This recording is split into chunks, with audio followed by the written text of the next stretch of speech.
Welcome to my channel. आज मैं आपको ज्योमेट्री से रिलेटेड कुछ क्वेश्चन के बारे में बताने जा रहा हूँ। तो यहाँ पे पहला क्वेश्चन दिया हुआ है कि त्रिभुज ए बी सी में सी ए और सी बी के मध्य बिंदुओं को मिलाने वाली रेखा डी है। यदि डी की लेंथ जो दी है 3 सेंटीमीटर हो तो ए बी की माप क्या होगी। तो पहला क्वेश्चन, एक ट्राइंगल हमने बना दिया जिसमें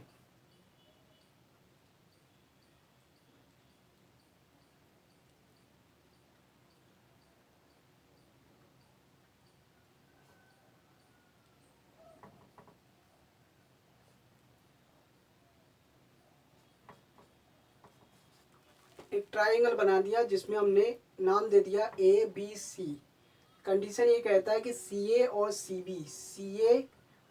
बी के मध्य बिंदुओं को मिलाने वाली रेखा डी, इनके मध्य बिंदु को मिलाने वाली जो रेखा है वो डी है। तो कहने का मतलब जो है ये है कि ए सी का मध्य बिंदु डी है और सी बी का मध्य बिंदु ई है। जब किसी भी रेखा का मध्य बिंदु अगर होता है तो वो क्या होता है, उस रेखा खंड को दो बराबर बराबर इक्वल भागों में बांटती है। तो यहाँ पे डी की जो लेंथ जो दी है वो 3 सेंटीमीटर दी हुई है। ये डी की लेंथ जो है 3 सेंटीमीटर दी है। तो ए बी की लेंथ क्या होगी, तो ए बी की लेंथ हमने एक्स मान लिया। अब इस टाइप के क्वेश्चन को सॉल्व करने के लिए सबसे पहले आपको जो इसमें क्या होता है, जो चीज़ दिया होता है गिवन दैट, आपको वो चीज़ लिख लेना है। क्या चीज़ इसमें दिया हुआ है, त्रिभुज ए बी सी दी हुई है। त्रिभुज ए बी सी में सी ए और सी बी का मध्य बिंदु डी और ई है। मध्य बिंदु दिया हुआ है और डी की जो लेंथ है वो 3 सेंटीमीटर है। डी की लेंथ 3 सेंटीमीटर है। ये चीज़ आपको दिया हुआ है। अब आपको निकालना क्या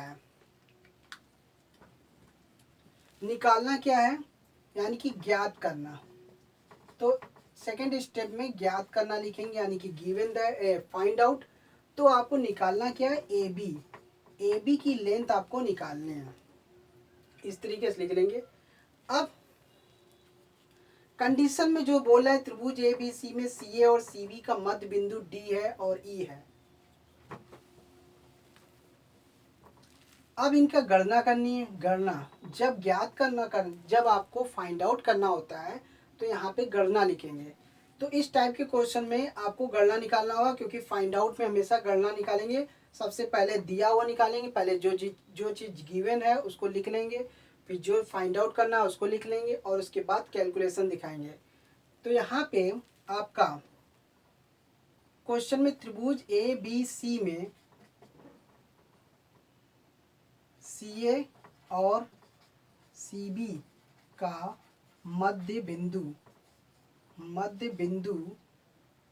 डी और ई है।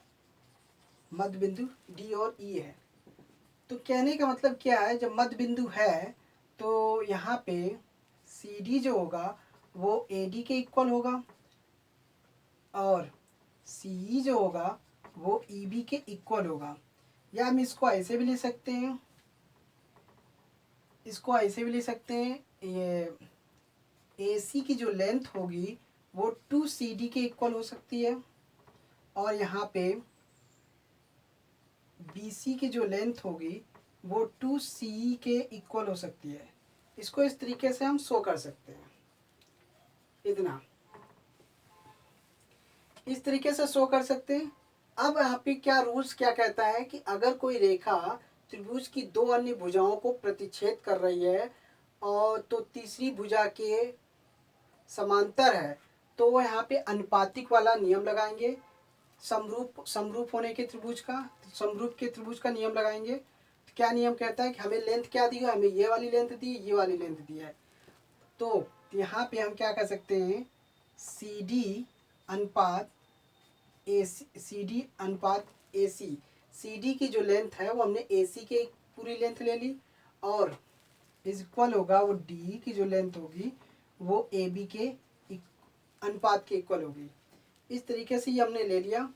अब सी डी की जगह क्या लिखेंगे, सी डी ऐसे रहने देंगे और ए सी की जगह हम 2CD कर सकते हैं। क्यों कर सकते हैं, क्योंकि डी बिंदु जो है वो ए सी का मध्य बिंदु है। जब ए सी का मध्य बिंदु है तो हम इसको पूरी लेंथ को हम सी डी को डबल कर सकते हैं। ए सी को इक्वल, ए सी की जो लेंथ होगी वो 2CD के इक्वल हो जाएगी। अब यहाँ पे डी की जो लेंथ दी है 3 सेंटीमीटर है और ए बी की लेंथ निकालनी है। तो यहाँ पे सी डी कैंसिल हो गया, सी डी कैंसिल हो गया, 1/2 आ गया। क्रॉस मल्टीप्लाई करते ए बी 2 3 जा 6, 3 गुणे 2, 3 दूनी 6, तो ए बी की जो लेंथ आई वो 3 सेंटीमीटर है। तो यही हमें निकालना था। तो आप चाहो तो इसको आप डायरेक्ट भी कर सकते हो। ये था कैलकुलेशन शो करने का तरीका था, कैसे हम इस टाइप के क्वेश्चन को सॉल्व करते हैं। अगर आप इसको डायरेक्टली करना है कि कैसे फाइंड आउट करना है देख के, बस आपको सीधे सीधे अनुपात का रूल्स लगा दीजिए, सी डी अनुपात ए सी, डी अनुपात ए बी के। ये त्रिभुज के समरूपता का नियम प्रदर्शित करता है, इसलिए ये अनुपात वाला नियम लगाएंगे। तो जहाँ पे जो लेंथ दी होती है हमें वही नियम लगाना है। हमें ये वाला लेंथ निकालना है, ये वाला लेंथ और ये वाले लेंथ का अनुपात लेना है और इनमें से कोई भी एक साइड का अनुपात ले लेना है, उसके इक्वल कर देंगे और आपका ये आ जाएगा। इस तरीके से ए बी की माप वैल्यू पुट करेंगे, आपका आंसर आ जाएगा डायरेक्ट। लेकिन अगर आपको डिटेल्स में शो करना है तो आपको दिखाना पड़ेगा आपको क्या इसमें क्या दिया हुआ है, क्वेश्चन में क्या गिवन है, क्वेश्चन में क्या फाइंड आउट करना है और क्या कैलकुलेशन करना है, ये आपको निकालना पड़ेगा। अब यहाँ पे चित्र में दिया हुआ है, फिगर में त्रिभुज ए बी सी फिगर दिया हुआ है, जिसमें बी सी के समांतर डी रेखाखंड है। यदि ए डी की जो लेंथ दिया हुआ है वो 8 सेंटीमीटर है और डी बी की जो लेंथ दी है 4 सेंटीमीटर है, तो बी सी की लेंथ 9 सेंटीमीटर है, तो डी की माप क्या होगी। इसको डायरेक्ट भी किया जा सकता है, लेकिन इसको शो करके दिखाना है कैसे आपको इसको कैसे सॉल्व करना है। तो सबसे पहले हम लिखेंगे गिवन दैट, यानी कि दिया है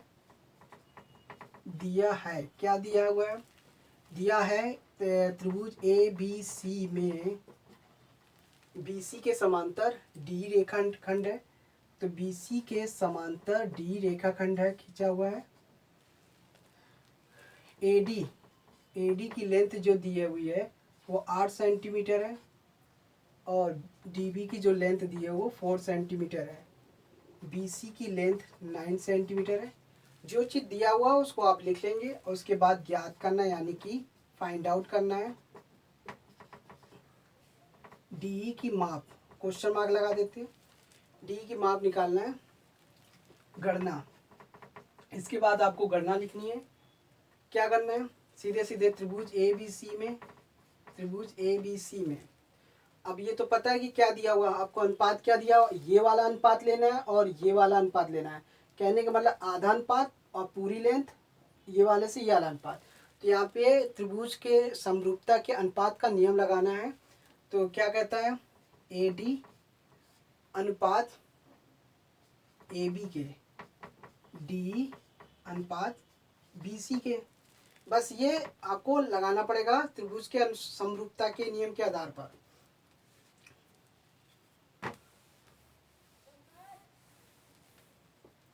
एडी की लेंथ क्या दी हुई है, एडी की लेंथ दी हुई है, एडी की लेंथ 8 है। एबी की लेंथ टोटल है 8 4 12 मान लिया, 8 4 12 हो गया। और डी निकालना है, एबी की लेंथ 9 है। अब बस सीधे क्रॉस मल्टीप्लाई कर दीजिए, आपका आंसर आ जाएगा। तो 4 दूनी 8, 4 3 12, तो क्रॉस मल्टीप्लाई किया, 2 गुणे 9 और बटे 3 डी, तो 3 त्रिका 9, 3 दूनी 6, तो 6 सेंटीमीटर आएगा। डी की लेंथ कितनी आ जाएगी, 6 सेंटीमीटर। यही आंसर आएगा इस तरीके से। तो इस सेकंड वाले क्वेश्चन का जो आंसर आ रहा है वो 6 सेंटीमीटर है। तो इस तरीके से ज्यामिति वाले क्वेश्चन को सॉल्व करते हैं आप इसको डायरेक्ट भी कर सकते हैं और इसको डिटेल्स में भी शो करके दिखा सकते हैं। थर्ड क्वेश्चन, त्रिभुज ए बी सी में एम एन जो है पैरेलल है ए बी के। पैरेलल मतलब समांतर होता है, और जिसमें सी एन की लेंथ 2 सेंटीमीटर दी है और एन बी की लेंथ 4 सेंटीमीटर दी है। भुजा ए बी ज्ञात करना है। तो यहाँ पे त्रिभुज ए बी सी पहले बना लेंगे। सबसे पहले ए बी सी, जिसमें एम एन ले लिया। एम एन जो है ए बी के समांतर है। यहाँ पे रूल्स में क्या कह रहा है, एम एन जो है ए बी के समांतर है, तो हमको ए बी यहाँ रखना पड़ेगा। ए बी ये हो गया, और इसको सी मान लेते हैं। तो ए बी के समांतर क्या है, एम एन हो गया। ए बी के समांतर एम एन ले लिया। तो यहाँ पे सी एन की लेंथ दी है 2 सेंटीमीटर और एन बी की दी है 4 सेंटीमीटर। तो भुजा ए बी निकालना है, तो इसको हमें एक्स बी फाइंड, इसको एक्स ले लेते हैं। इस तरीके से इसको एक्स मान लिया। भुजा ए बी को ज्ञात करना है। बस सिंपल सा है, आप डायरेक्ट भी लगा सकते हैं या इसको डिटेल्स में शो करके भी दिखा सकते हैं। तो यहाँ पे सीधे सीधे लिखा है, जो भी चीज़ दिया में आप क्या लिख सकते हैं, त्रिभुज ए बी सी में एम एन पैरेलल जो है ए बी के, सी एन जो है 2 सेंटीमीटर है और एन बी जो है 4 सेंटीमीटर है। और फाइंड आउट में आप क्या शो करेंगे, ए बी निकालना है, यानी कि ए बी की लेंथ निकालना है। बस क्वेश्चन मार्क लगा देंगे, सीधे गणना कर देंगे। तो सीधे सीधे यहाँ पे हम इस क्वेश्चन में सीधे सीधे कैलकुलेशन दिखाएंगे। कैलकुलेशन कहिए या गणना कहिए, तो सीधे सीधे यहाँ पे नियम लगा देते हैं। हमें ये लेंथ चाहिए, हमें इस लेंथ के अनुपात चाहिए और इस लेंथ का अनुपात चाहिए, बस, और कुछ भी नहीं चाहिए। तो यहाँ पे ट्राइंगल ए बी सी लिख लेंगे, ए बी सी में। तो ये, और यहाँ पे सीधे एम एन जो है पैरेलल ए बी के पैरेलल है, इतना शो कर देंगे। अब इसमें क्या करना है, एम एन अनुपात जो है वो ए बी के है, तो इसका अनुपात किसके इक्वल हो सकती है, सी एन जो है सी एन जो है टोटल सी बी के है, टोटल सी बी की लेंथ के इक्वल। अब यहाँ पे एम एन और हमें ए बी की लेंथ चाहिए, ए बी की लेंथ निकालना है। तो सी एन की लेंथ कितनी दी हुई है, 2 सेंटीमीटर, और सी बी की लेंथ क्या है, सी बी की लेंथ टोटल मान के ना 2 सेंटीमीटर 4 सेंटीमीटर जोड़ेंगे, टोटल 6 हो गया। 2 एकम 2, 2 3 6। तो ये हो गया, ए क्रॉस मल्टीप्लाई करेंगे, A B equal to 3 M N. तो ये आ गया आपका। इसमें से कौन सा ऑप्शन सही है, ये वाला सही है। ये ऑब्जेक्टिव टाइप का क्वेश्चन था, इसलिए यहाँ पे सीधे सीधे आपका आंसर आ रहा है 3 एम एन। तो यही आपका सही होगा।